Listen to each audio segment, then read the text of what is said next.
Hello friends, my self doctor Rajni Gupta from Sandhya Raman Aadhaar foundation. अगर आप Ayurvedic nursing के courses कर रहे हैं या आयुर्वेदिक नर्सिंग में इंटरेस्टिंग हैं तो आपको किन किन सब्जेक्ट्स के ऊपर ध्यान देना चाहिए और क्या क्या सब्जेक्ट्स आप पढ़ सकते हैं। देखिए, एक आयुर्वेदिक नर्स को अष्टविध परीक्षा, दशविध परीक्षा आनी चाहिए ताकि वो अपने पेशेंट्स की प्रॉपर केयर कर सके।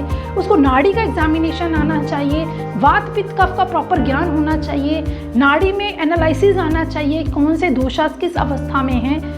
उसको मल मूत्र का एग्जामिनेशन का पता होना चाहिए, कोस्ट का एग्जामिनेशन का पता होना चाहिए ताकि वो प्रॉपर पेशेंट से उसकी प्रॉब्लम्स को समझ सके और डॉक्टर को वो प्रॉब्लम्स को प्रमोट कर सके। एक आयुर्वेद नर्स को basic preparation of the medicine का भी पता होना चाहिए, जैसे कषायस कैसे बनते हैं, कितनी क्वांटिटी में हम हर्ब्स को, जड़ी बूटियों को लेके उसमें कितनी मात्रा में पानी मिलाएं और कब तक उबालें। 1/4 तक अगर हम रिड्यूस करेंगे तो वो कषाय फॉर्म होता है।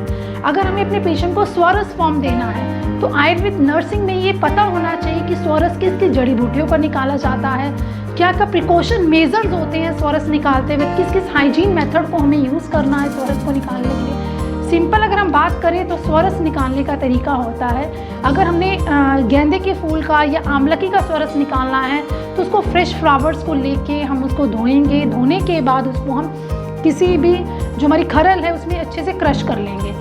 क्रश करने के बाद उसका हम स्वरस निकालेंगे। अब हमें जब हम स्वरस निकाल रहे हैं तो फर्स्ट ऑफ ऑल हमारे हैंड्स जो है वो प्रॉपर क्लीन होने चाहिए, ग्लव्स हमें वेयर करे हुए होने चाहिए, जिस कंटेनर में हम स्वरस ले रहे हैं उसकी क्लीनिंग प्रॉपर होनी चाहिए। उसके बाद जो हम स्वरस किसी कंटेनर में निकाल के पेशेंट्स को दे रहे हैं उसकी क्लीनिंग प्रॉपर होनी चाहिए। ये सब चीज़ें आयुर्वेदिक नर्सिंग को पता होना चाहिए ताकि हम पेशेंट तक सेफ्टी मेजर के अकॉर्डिंग ही उसको मेडिसिन से उसको कोई भी प्रॉब्लम पेशेंट को ना हो। आयुर्वेदिक नर्स को बेसिक थ्योरी का भी ज्ञान होना चाहिए, उसको कोष्ठास का पता होना चाहिए, इसके साथ साथ उसको आयुर्वेदिक डाइट का पता होना चाहिए। हमें मंड, पेया, विलेपी, अकृतयूष, कृतयूष किस फॉर्म में बनाना है। हमें पेशेंट अगर हमारे आईपीडी में एडमिट है या हमें पेशेंट को एडवाइस करनी है डाइट, तो हम किस फॉर्म में उसको डाइट को एडवाइस करें। आयुर्वेद में बहुत तरह से डाइट्स को दिया जाता है। पंचकर्म से पहले डाइट्स अलग रहती है, पंचकर्म प्रोसीजर्स के बाद की डाइट अलग रहती है। जो हमारा संसर्जन क्रम का टाइम रहता है उस टाइम हम पेशेंट की अग्नि के अकॉर्डिंग, उसकी जाठराग्नि की स्थिति को देखते हुए डाइट को डिसाइड करते हैं। कितने टाइम उसको मंड देना है, कितने टाइम उसको विलेपी देना है, 2 टाइम्स देना है या 3 टाइम्स देना, और अन्न रस तक उसको कब तक हमें उसको प्रॉपर नॉर्मल डाइट में कब तक लेके जाना है। किन पेशेंट्स को हमें फ्रूट्स एडवाइस देनी चाहिए, किन पेशेंट्स को हमें फ्रूट्स एडवाइस नहीं करनी चाहिए। जिसमें वात बढ़ रहा है उसमें हमें कौन से मधुर, अम्ल, लवण किस रसों का प्रयोग करना चाहिए।